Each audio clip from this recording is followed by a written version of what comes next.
اس قانون کے اندر انہوں نے کہا ہے کہ ٹرانسجینڈر کون ہے. لفظ ٹرانسجینڈر ٹھیک نہیں ہے. لفظ ٹرانسجینڈر ایک غلط لفظ ہے, امبریلا اصطلاح ہے اور اس کی اسلام کے اندر گنجائش نہیں.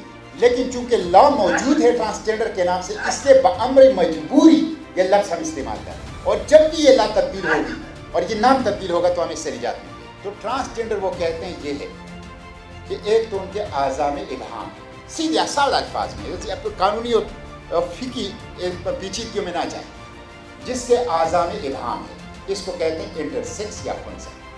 ٹھیک ہے, یہ وہ حقیقی لوگ ہیں جو مظلوم ہیں, جن کو والدین ایکسیپٹ نہیں کرتے, فیملی ایکسیپٹ نہیں کرتی, سماج ایکسیپٹ نہیں کرتی, ریاست ایکسیپٹ نہیں کرتی. یہ روح ہے, یہ شرف انسانیت سے بہرور ہیں, یہ اللہ کی مخلوق ہیں, یہ قابل احترام ہیں, یہ قابل تکریم ہیں. ان کو عزت دو, ان کے سینے سے لگاؤ, ان سے محبت کرو, ان کے حقوق دو, ان کے حقوق کے محافظ بنو. یہ انٹرسیکس جن کے اعضاء میں, اس لیے کہ اللہ نے ان کو پیدا کیا ہے, ان کی کوئی گناہ کوئی غلطی نہیں ہے, یہ اللہ کی طرف سے امتحان ہے, ان کے لیے بھی, والدین کے لیے بھی, معاشرے اور ریاست کے لیے بھی امتحان ہے اللہ کی طرف سے. جس طرح ایک بندہ معذور ہوتا ہے کسی جنس, کسی اندام سے, کسی عضو سے, تو وہ امتحان ہے اس کے لیے. اسی طرح اور اپنے بعد اسی طرح یہ امتحان ہے معاشرے کا بھی, ریاست کا بھی, خاندان کا بھی, اس فرد کا بھی. تو ایک یہ انٹرسیکس, یہ ٹھیک ہے, میں نے اس کو رہنے دیا کہ یہ ٹھیک. دوسرا کہتے ہیں وہ شخص ہے جو پورا مرد پیدا ہوا ہے, مرد ہے لیکن اس نے خود کوئی دوائی کھائی یا اپنے اندام بگاڑ لیے, مرد پورا, یا کسی نے دوائی دی یا اس کے اندام بگاڑ لیے, یا کوئی ایکسیڈنٹ ہوا اور اس کے اندام بگڑ گئے, تو کہتے ہیں یہ بھی ٹرانسجینڈر ہے. بھائی وہ پورا مرد ہے, فزیکلی مرد ہے, ہو سکتا ہے اس کے بچے بھی ہوں اور بچوں کے بعد اس کے ساتھ یہ کوئی واقعہ ہو جائے, اور پورا مرد ہے, اس کے احساسات, اس کے جذبات, اس کی فزیک پورے مردوں بھی. یہ کہتے ہیں ٹرانسجینڈر. پھر کہتے ہیں تیسرا ٹرانسجینڈر ہے جو بالکل واضح طور پر مرد اور عورت ہے, لڑکا لڑکی ہے, واضح, کوئی ابہام نہیں. لیکن جب وہ بڑا ہو گیا تو اس کے دماغ میں یہ خیال آیا کہ بھائی میں وہ نہیں ہوں جو مجھے والدین نے پیدائش کے وقت صنف یا جنس الاٹ کیا. مثلا اگر والدین نے ان کو لڑکی ڈکلیئر کیا تھا تو ان کو یہ خیالات آنے لگے کہ میں تو لڑکا ہوں. اس کے کپڑے, اس کے عاداتی طور, اس کا اٹھنا بیٹھنا, اس کی باتوں کا انداز, اس کی فیلنگز, اس کے احساسات, اس کے ایکسپریشن, اس کے اظہار, وہ اس جنس کے الٹ ہیں جو ماں باپ نے اس کو.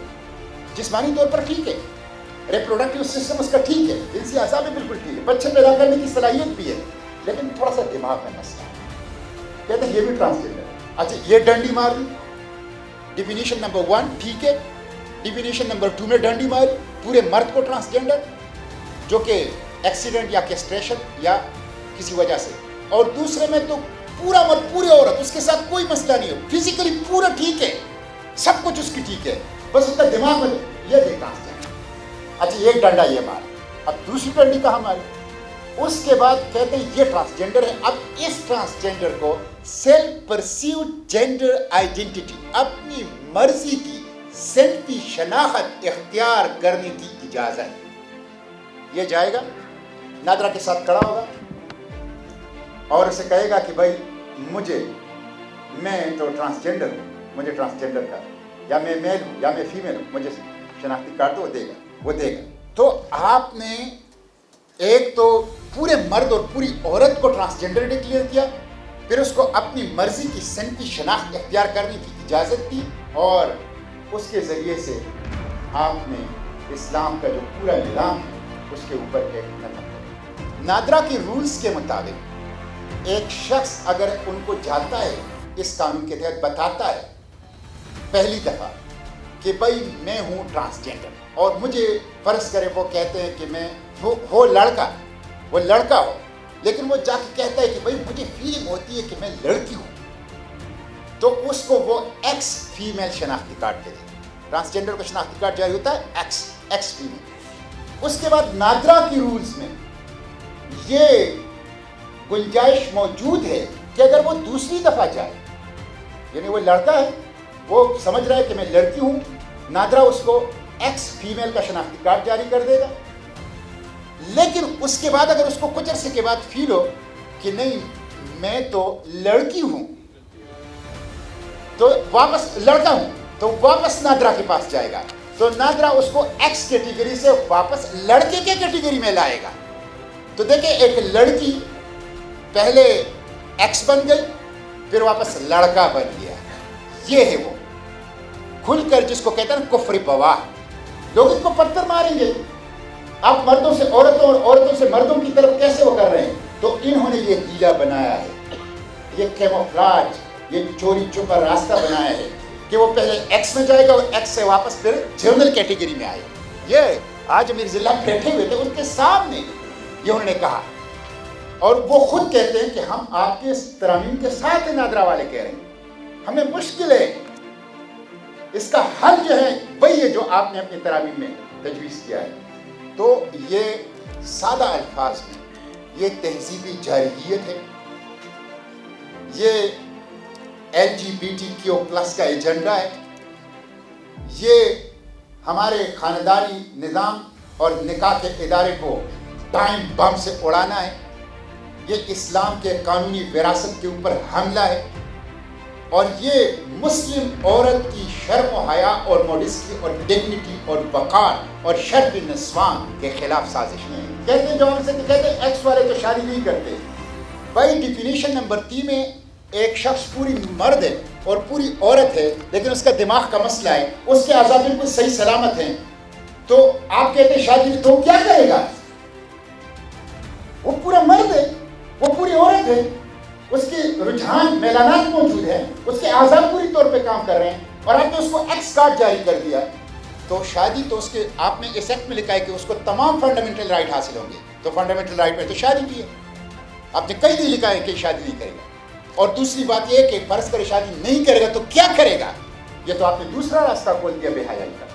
معاشرہ ان کے ساتھ ظلم کر رہا ہے، والدین بھی ظلم کر رہے ہیں جو حقیقی خنثی ہیں، سماج بھی ان کے ساتھ ظلم، ریاست بھی ان کے ساتھ ظلم کر رہی ہے، اور اب حکومت ان کے آڑ میں ان کا استحصال کر کے پوری نظام اسلام کے اوپر حملہ ہو کر مزید ظلم ان کے ساتھ کر رہی ہے۔ تو اس لیے ہم اس کو مسترد کرتے ہیں، چاروں پارٹیوں نے مل کر اس کو پاس کیا، چاروں پارٹیوں نے۔ جب بات ہمارے مفاد کی آتی ہے، جب بات مہنگائی کے خلاف آتی ہے، تعلیم کے لیے آتی ہے، صحت کے لیے آتی ہے، IMF کی غلامی سے نجات کے لیے آتی ہے، کہتے ہیں ہم آپس میں نہیں بیٹھ سکتے۔ لیکن جب بات اس طرح کے قوانین کی آتی ہے، یا FATF کے ہو یا اسی طرح کے سب مل بیٹھ جاتے ہیں، پھر کوئی اختلاف نہیں ہوتا۔ تو یہ ہمارے مفاد کے لیے دشمن ہیں اور دشمن کے مفاد کے لیے دوست اور بھائی ہیں۔ جب عوام، ان کو پتہ ہے کہ عوام ایک بات کر رہے ہیں اسلام کی، فوراً اس میں شامل ہو جاتے ہیں، لیکن جب ان کے پاس اختیار آتا ہے اسلام کی جڑیں اکاڑتے ہیں۔ میں آپ کو بتاتا ہوں، میری 5 سال ہو گئے سینٹ میں شرح صدر سے یہ کہتا ہوں، FATF کے 12 قوانین، اسٹیٹ بینک کی نام نہاد خود مختاری، اینٹی ریپ بل جس میں پہلے جو ریپ کرے گا اس کو خسی کرنے کا، میں نے اس سے کہا خسی کرنے کا کیا ہے؟ یہ تو شریعت محمدی میں نہیں ہے، آپ نے اپنی شریعت اگر بنائی ہے تو ریپ جو کرے اس کا بھی حد واضح ہے، جو ریپ کے ساتھ قتل کرے آیت الحرابہ کے تحت اس کا بھی حد واضح ہے، آپ کیوں نہیں کرتے ان کو؟ میں نے ان سے کہا 5 دارالحکومتیں ہیں، ایک وفاقی 4 صوبائی، 5 دارالحکومتوں میں ریپ کے مجرم کو آپ چوک کے اندر ایک پھانسی دے، میں لکھ کے دیتا ہوں، ہمارے بچے بچیاں محفوظ ہو جائیں گے۔ میں اس میں امنڈمنٹ لایا کہ آپ کیسٹریشن کے بجائے، یا جو آپ نے اسلام کی زنا کی تعریف بدل دی ہے انہوں نے ایکٹ میں، جو آپ نے یہ تعریف، اس کے بجائے آپ کریں کہ حد ہم نافذ کریں گے، اور جہاں حد ایپلیکیبل نہیں ہوگا وہاں ڈیتھ سینٹنس ایز اے تعزیر، سزائے موت بطور تعزیر، اور public hanging with court order. یہ میرے ترامیم تھے، کہتے ہیں یہ ترامیم ہم نے قبول کر لیے تو یورپی یونین ہم پہ پابندی لگا دی۔ یہ غلام ہے، آپ کا پارلیمنٹ غلام ہے، آپ کی پولیٹیکل پارٹیز جنہوں نے حکومتیں کی ہیں وہ غلام کی غلام۔ یہ ساری میں شرح صدر سے کہتا ہوں، شرح صدر سے، کہ سب سے زیادہ اسلام دشمن قانون سازی پاکستان تحریک انصاف کے 3.5 پونے 4 سال میں تو اکیلے بیٹا ڈومیسٹک وائلنس بل آیا, میں نے اس پہ ترامیم لایا, میری ترامیم کو ریجیکٹ کیا, 5 منٹ میرے خلاف ڈسک بجائے گئے, مسکرا کر میری طرف دیکھتے تھے کہ کیسا نکو بنایا تمہیں. لیکن جب وہ ویڈیو میری باہر آئی اور لوگوں نے دیکھا اس کو, اور وہاں ڈومیسٹک وائلنس بل کے خلاف اٹھے, یہ کوئی طریقہ ہے؟ یعنی اس میں لکھا ہے, آپ اندازہ کریں, فزیکل وائلنس یعنی کسی کو تپڑ یا مکہ مارنا. سائیکولوجیکل وائلنس کیا ہے؟ کسی کو آنکھیں دکھانا. ایموشنل وائلنس کیا ہے؟ کسی کو باتیں سنانا. والدین اولاد کو یہ بھی نہیں کرے گا, اور جو والدین اولاد کو یہ کرے گا وہ والدین ملکیتی گھر سے نکلیں گے, 2 سال قید, 2 لاکھ روپے جرمانہ, اور اس کے ہاتھ میں کھڑا ہوگا جس میں سم لگا ہوگا اور جس کا رابطہ متعلقہ پولیس اسٹیشن کے ایس ایچ او سے ہوگا کہ یہ شخص واپس گھر نہ آئے. یہ کیا ہے؟ یہ بل پاس کر دیا سینٹ سے. یہ اللہ اور رسول سے نہیں ڈرتے, لیکن جب آپ اٹھتے ہیں ڈنڈے سے ڈرتے ہیں. ڈنڈا تیار رکھو اپنا, میں ہاروں یا جیتوں, کھڑا رہوں.